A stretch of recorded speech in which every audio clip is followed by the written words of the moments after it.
But I felt after I wrote my lease, I said to myself, you know what, I have to tell the story of the mosques. Because since 2005, we started to see mosques starting to get up and being built in Mozambique. And we wondered why, because Mozambique is a Catholic country. It is not a Muslim country. There's no revival going on. Why are these people here? Why? And where the hell do they get the money to build these mosques? Fascinating, because you're going to find out in this book where if you look at the mosque, if you see how the thing is built, you will find out that it's built in different styles. And every single mosque, new mosque going up in Sub-Saharan Africa, including South Africa, is Saudi money. Saudi. In other words, they're following the Sunni religion, which means that they are terrorist supporters. Now, let's be careful here. Let me just qualify that. It's not to say that every guy who attends a mosque is now a terrorist supporter, right? I'm not saying that. What I'm saying to you is the Sunni faith is the one which Al-Qaeda and ISIS follows.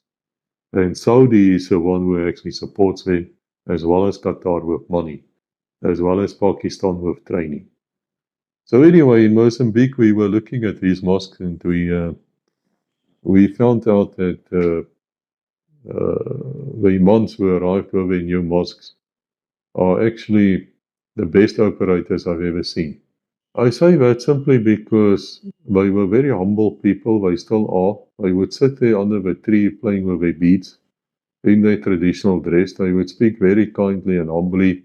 They would not be aggressive. They would not force it into your face like, the missionaries of the Christian faith would try and do.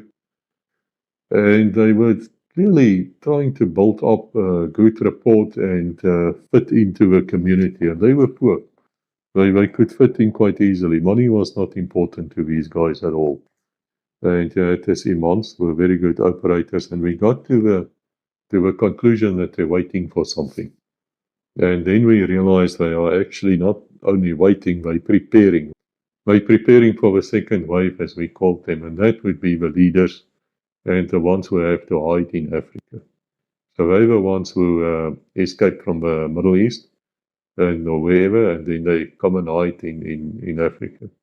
And some of them went a bit further and they started training camps, training schools, all those things. In other words, they were doing the madras thing again.